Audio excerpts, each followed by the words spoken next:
My girlfriend stole my credit card to buy gifts for her ex.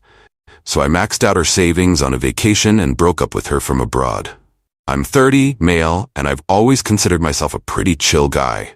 I've had my share of bad relationships, but this one hit differently. I'd been dating A for a little over a year. She's 28, a little bit of a free spirit, but I liked that about her at first. We clicked in a lot of ways. We spent weekends together, traveled a bit, and it seemed like everything was going fine. Sure, there were signs that she wasn't completely over her ex. I mean, she mentioned him here and there, more than I would have liked, but I figured that's just how it goes sometimes. People have baggage, right? Well, I didn't realize just how much baggage she was carrying until a few weeks ago. One Friday night, I got a call from my bank about unusual activity on my credit card. My heart sank because, let's be real, nobody wants to hear that. I hadn't used my card in a couple of days, so I figured maybe someone hacked it or I got scammed online or something.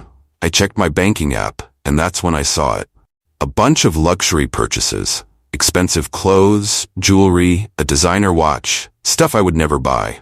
My first thought was maybe someone got my card details, but then I saw where some of the items were being shipped. The name on one of the deliveries? Her ex's address. I just froze. I couldn't believe it. I mean, what the hell was she doing? There's no way in hell I'd be buying gifts for her ex, right? So either she was doing this behind my back, or something much worse was going on. I waited until she came over that night. I wasn't going to blow up, not right away. I wanted to hear her explain.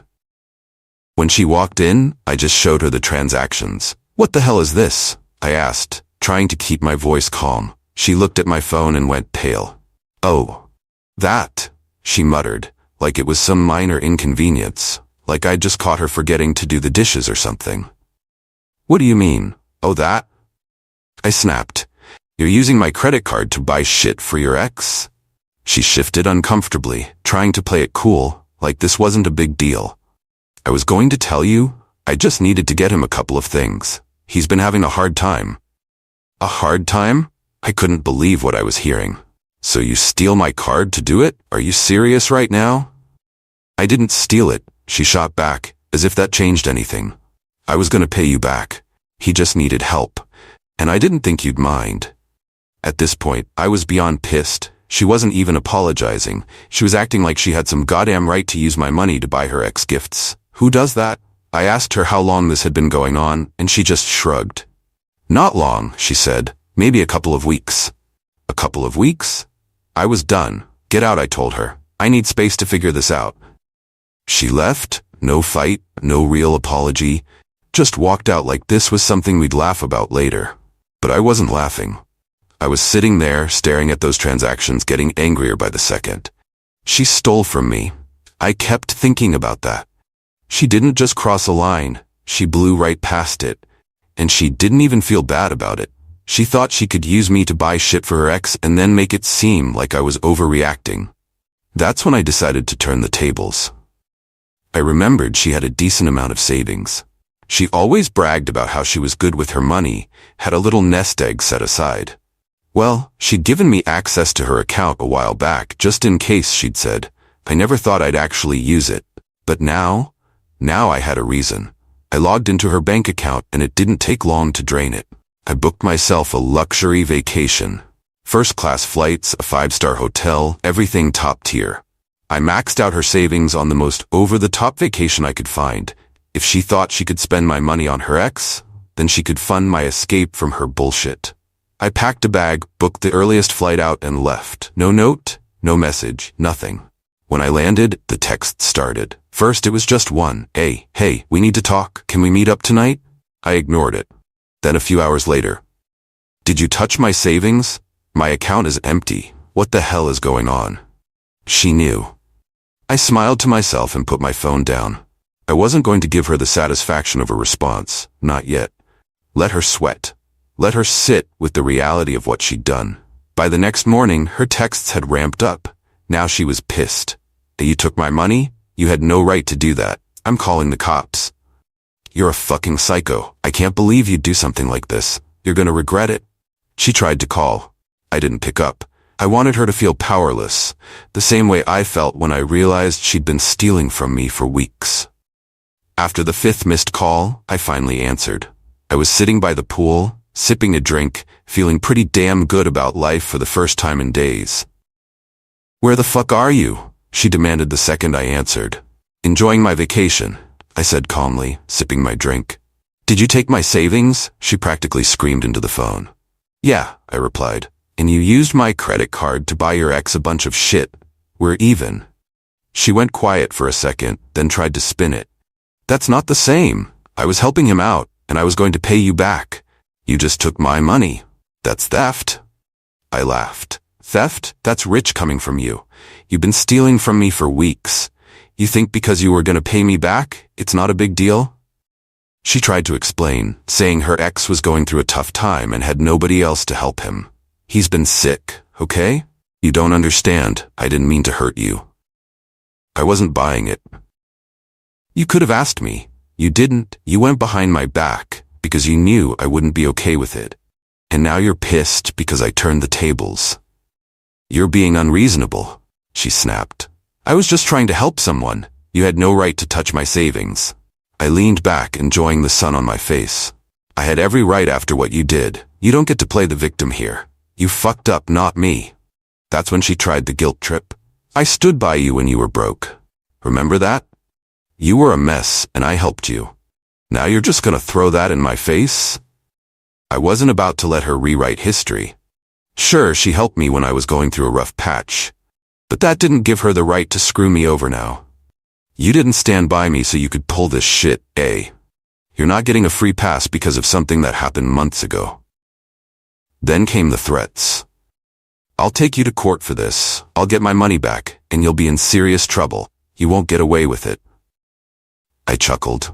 "You're really gonna go to court over this? Over money you stole from me first? Good luck with that. You'll lose." She didn't say anything for a moment. Then she tried one last move. "I'm coming to your apartment. You're going to explain yourself, or I'll cause a scene. You won't like what happens if I get there." I sighed, tired of the games. "I'm not even in the country, eh? You can go to my apartment all you want, but security's not letting you in." "You can't run away from this," she shouted, but I hung up before she could finish. I blocked her number and turned off my phone for the rest of the day. That should have been the end of it, but of course she wasn't going to give up that easily. A few days later, I started getting texts from mutual friends. Apparently, she'd been telling people I went crazy, that I'd stolen from her out of nowhere, and that I was the one who'd lost it. She painted herself as the victim, of course. One of them messaged me, asking if it was true. I didn't even bother with a long explanation. I just sent a screenshot of the credit card charges showing her buying gifts for her ex with my money. "Here's what really happened," I wrote. They didn't ask any more questions. After that, the drama started to die down. I guess people realized she was full of shit. She tried a few more times to get into my apartment, but the building had good security. They wouldn't let her in without my approval, which obviously wasn't happening. Eventually, I sent her one final email. I figured it was the cleanest way to end things.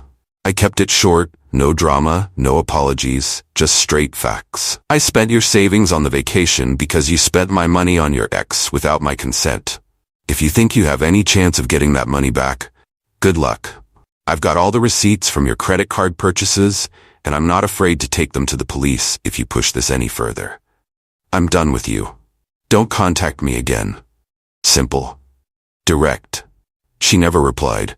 A mutual friend told me later that she'd been furious about it, but eventually backed off when she realized she didn't have a leg to stand on. I guess she was too embarrassed to take it any further once she realized she couldn't keep spinning her lies. Whatever. I didn't care at that point.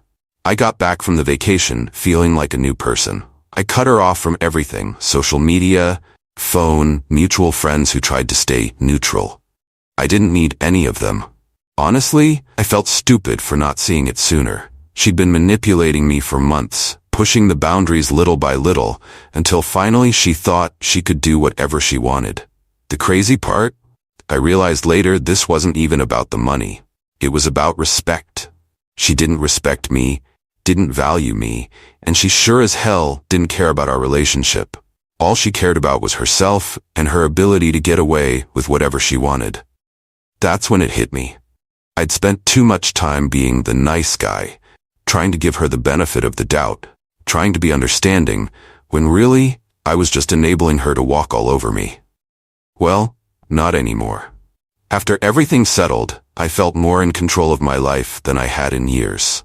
I learned the hard way that you can't let people use you, no matter how much you care about them. If someone shows you who they really are, believe them. Don't make excuses. Don't think you can change them. Just walk away.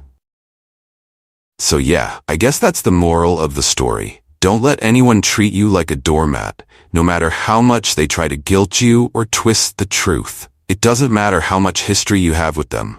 Respect yourself enough to know when it's time to cut ties. And if you've stuck around for this long, thanks for reading. If you're looking for more wild stories like this, hit that subscribe button. Who knows what kind of bullshit life will throw at me next.